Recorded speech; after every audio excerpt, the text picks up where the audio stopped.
एक देश ने आजादी का ऐलान कर दिया है, अपना झंडा बना लिया है, अपनी एंथम बना ली, अपनी करेंसी भी तय कर ली, लेकिन दुनिया के नक्शे पर वो कहीं नहीं है। दोस्तों, ये है बलूचिस्तान की कहानी जो कह रहा है कि हम आजाद हो गए हैं और 11 अगस्त को अपना इंडिपेंडेंस डे मनाने वाला है, जबकि पाकिस्तान आज भी उसे अपना हिस्सा बताता है। नमस्कार दोस्तों, मैं हूं कल्पना वर्मा और आप देख रहे हैं बैठक। आज हम समझेंगे कि ये पूरा डिक्लेरेशन है क्या, इसके पीछे कौन है, इसका असली आधार क्या है और दुनिया इसे कैसे देख रही है। सबसे पहले बात करते हैं कि हुआ क्या।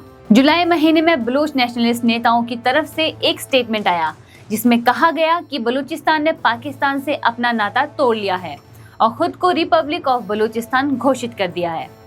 इस स्टेटमेंट में एक नया राष्ट्रीय झंडा, एक एंथम जिसका नाम है माचुकिन बलोचानी और एक अलग एडमिनिस्ट्रेटिव ढांचे की बात की गई। दावा किया गया है कि इस नए रिपब्लिक के पास सोने और तांबे की खदानें, 150 से ज्यादा एक्टिव गैस फील्ड्स और 1200 से ज्यादा कोल माइंस पर कंट्रोल है। साथ ही ये भी कहा गया है कि उनके पास 5 लाख लोगों की एक फोर्स है जिसमें मिलिट्री, नेवी, एयरफोर्स और सिविल एडमिनिस्ट्रेशन शामिल है, जो साल के अंत तक पाकिस्तान के कब्जे को पूरी तरह हटाने के लिए तैयार हैं। और अब 11 अगस्त की तारीख को उन्होंने अपने आधिकारिक इंडिपेंडेंस डे के तौर पर घोषित कर दिया है। अब यहाँ एक और बात ध्यान देने वाली है। इस ग्रुप ने खुद ये कबूल किया है कि उनके पास फाइटर जेट्स, टैंक्स, मिसाइल्स या हैवी आर्टिलरी नहीं है। उनका कहना है, हमारे पास हथियार भले ना हो, लेकिन जमीन पर हमारा कंट्रोल है। यानी ये डिक्लेरेशन सैन्य ताकत के दावे से ज्यादा एक पॉलिटिकल और सिंबॉलिक मूव लगती है। इस पूरे मूवमेंट का सबसे जाना पहचाना चेहरा है मीर यार बलोच, एक बलोच एक्टिविस्ट और राइटर जो लंबे समय से पाकिस्तान के खिलाफ आवाज उठाते रहे हैं। दिलचस्प बात यह है कि ये कोई पहली बार नहीं है जब उन्होंने इंडिपेंडेंस डे का ऐलान किया हो। मई 2025 में भी उन्होंने ठीक इसी तरह का डिक्लेरेशन किया था, डेमोक्रेटिक रिपब्लिक बलूचिस्तान के नाम से, और तब भी यूएन और इंटरनेशनल कम्युनिटी से रिकॉग्नाइजेशन मांगी थी। यानी ये बार बार दोहराए जाने वाला पॉलिटिकल स्टेटमेंट है, कोई एकदम नई घटना नहीं। अब सवाल ये है, क्या ये डिक्लेरेशन असल में एक नया देश बना देता है? इसका जवाब समझने के लिए इंटरनेशनल लॉ को थोड़ा समझना जरूरी है। किसी भी इलाके को एक स्वतंत्र देश माना जाने के लिए सिर्फ एक ऐलान काफी नहीं होता। इसके लिए जरूरी होता है इफेक्टिव टेरिटोरियल कंट्रोल, एक फंक्शनिंग गवर्नमेंट और सबसे अहम दूसरे देशों की तरफ से डिप्लोमेटिक रिकॉग्नाइजेशन। अभी तक ना तो किसी देश ने, ना ही यूनाइटेड नेशन ने रिपब्लिक ऑफ बलूचिस्तान को मान्यता दी है। पाकिस्तान अब भी कॉन्स्टिट्यूशनल रूप से पूरे बलूचिस्तान प्रोविंस पर अपना अधिकार जताता है और वहां अपनी एडमिनिस्ट्रेटिव और मिलिट्री मौजूदगी बनाए हुए है। तो फिर ये इतना बड़ा हेडलाइन क्यों बन गया है? इसका जवाब है टाइमिंग और जमीनी हालत।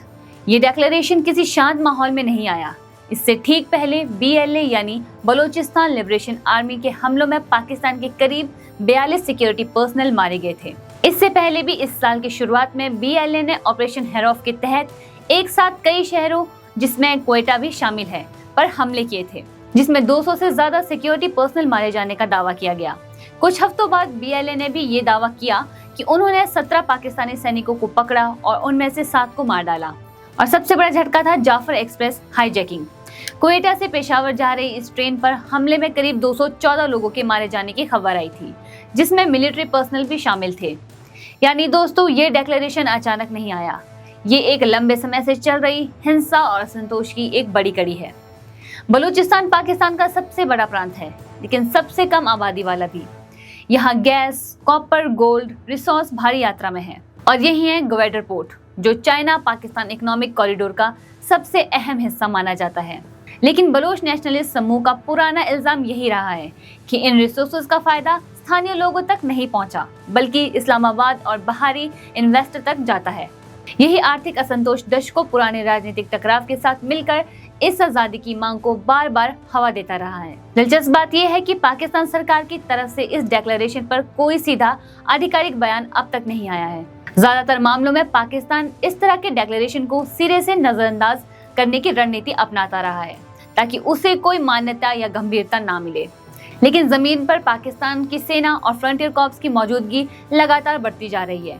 यहाँ एक और बड़ा स्टेक होल्डर है चाइना। ग्वादर पोर्ट और CPEC में चाइना के अरबों डॉलर का निवेश है और चीन बार बार अपने नागरिकों और प्रोजेक्ट्स की सुरक्षा को लेकर पाकिस्तान पर दबाव डालता रहा है। अगर बलूचिस्तान में अस्थिरता बढ़ती रही है तो इसका सीधा असर CPEC की रफ्तार और चीन पाकिस्तान संबंधों पर भी पड़ सकता है। यानी ये सिर्फ एक इंटरनल मामला नहीं बल्कि एक बड़ा रीजनल जियोपॉलिटिकल सवाल भी बनता जा रहा है। अब बात करते हैं इस डिक्लेरेशन के पीछे के इतिहास की, क्योंकि ये समझना जरूरी है कि ये मांग कोई नई नहीं है। इसकी जड़ें 1947 तक जाती है, जब प्रिंसली स्टेट ऑफ कलाट ने पार्टीशन के बाद कुछ समय के लिए खुद को आजाद घोषित किया था, लेकिन 1948 में पाकिस्तान ने इसे जबरन अपने में मिला लिया। एक फैसला जिसे बलोच नेशनलिस्ट ने कभी स्वीकार नहीं किया। तब से हर साल 11 अगस्त को कुछ बलोच ग्रुप्स अपना इंडिपेंडेंस डे मानते हैं, भले ही यह किसी कंट्री को आधिकारिक तौर पर मान्यता ना मिली हो। पिछले साल भी यानी अगस्त 2025 में इसी तरह की सेलिब्रेशन हुई थी और पाकिस्तान ने उस दौरान सेक्शन 144 लगातार प्रदर्शनों को रोकने की कोशिश की थी।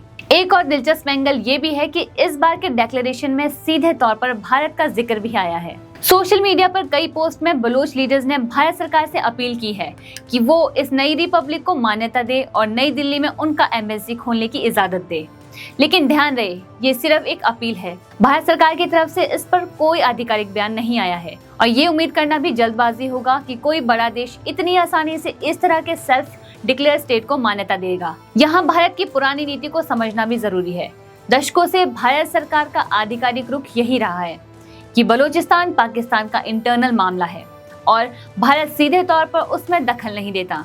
हाँ, 2016 में तत्कालीन प्रधानमंत्री ने अपने एक इंडिपेंडेंस डे भाषण में बलूचिस्तान में ह्यूमन राइट्स वॉयलेशन का जिक्र जरूर किया था, लेकिन उसके बाद से भी भारत ने कभी औपचारिक रूप से किसी बलोच डिक्लेरेशन का समूह को मान्यता नहीं दी। यही वजह है कि इस बार भी इतने सोशल मीडिया शोर के बावजूद सरकार की तरफ से खामोशी बनी हुई है, क्योंकि इंटरनेशनल पॉलिटिक्स में ऐसे फैसले बेहद सोच समझकर और स्ट्रैटेजिक हिस्सों को ध्यान में रखते हुए लिए जाते हैं।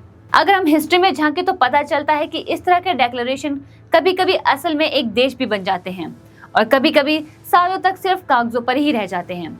जैसे कोसोवो ने 2008 में सर्बिया से इंडिपेंडेंस डे डिक्लेयर की थी और आज उसे 100 से ज्यादा देशों की मान्यता मिल चुकी है। हालांकि सर्बिया और कुछ बड़े देश आज भी उसे मान्यता नहीं देते। दूसरी तरफ साउथ सुडान को 2011 में एक रेफरेंडम के बाद पूरी दुनिया ने मान्यता दी, क्योंकि वहां एक स्पष्ट पॉलिटिकल प्रोसेस और इंटरनेशनल सुपरविजन थी। लेकिन बलूचिस्तान के मामले में अभी तक ना कोई रेफरेंडम हुआ है, ना कोई स्ट्रक्चर्ड पॉलिटिकल प्रोसेस और ना ही किसी बड़े देश का समर्थन। यही फर्क है जो तय करता है कि कोई डिक्लेरेशन सिर्फ एक बयान रहता है या असल में एक नया देश बनकर उभरता है। तो कुल मिलाकर स्थिति ये है, रिपब्लिक ऑफ बलूचिस्तान का यह ऐलान कि एक जेन्युइन पॉलिटिकल मूवमेंट की अभिव्यक्ति है जो दशकों के असंतोष से निकला है, लेकिन लीगल और डिप्लोमेटिक तौर पर अभी तक यह एक यूनिलैटरल डिक्लेरेशन ही है, यानी एक तरफा फैसला जिसे ना किसी देश ने ना ही UN ने मान्यता दी है। पाकिस्तान अभी भी कॉन्स्टिट्यूशनली और एडमिनिस्ट्रेटिवली पूरे प्रोविंस पर अपना दबाव बनाए हुए है। असली सवाल ये नहीं है कि डिक्लेरेशन हुआ या नहीं, बल्कि ये है कि क्या ये सिंबॉलिक मोमेंट आने वाले समय में किसी बड़े डिप्लोमेटिक या जमीनी बदलाव में तब्दील होगा, या फिर ये भी पिछले डिक्लेरेशन की तरह सिर्फ हेडलाइन तक सीमित रह जाएगा। आपको क्या लगता है, क्या बलूचिस्तान को आगे चलकर इंटरनेशनल रिकॉग्निशन मिल सकती है या सिर्फ एक पॉलिटिकल स्टेटमेंट बनकर रह जाएगा? कमेंट सेक्शन में अपनी राय जरूर बताइए। अगर आपको जियोपॉलिटिक्स से जुड़ी इस तरह की वीडियो पसंद आती है तो चैनल को सब्सक्राइब करना ना भूलें। मिलते हैं अगली वीडियो में, तब तक के लिए नमस्कार।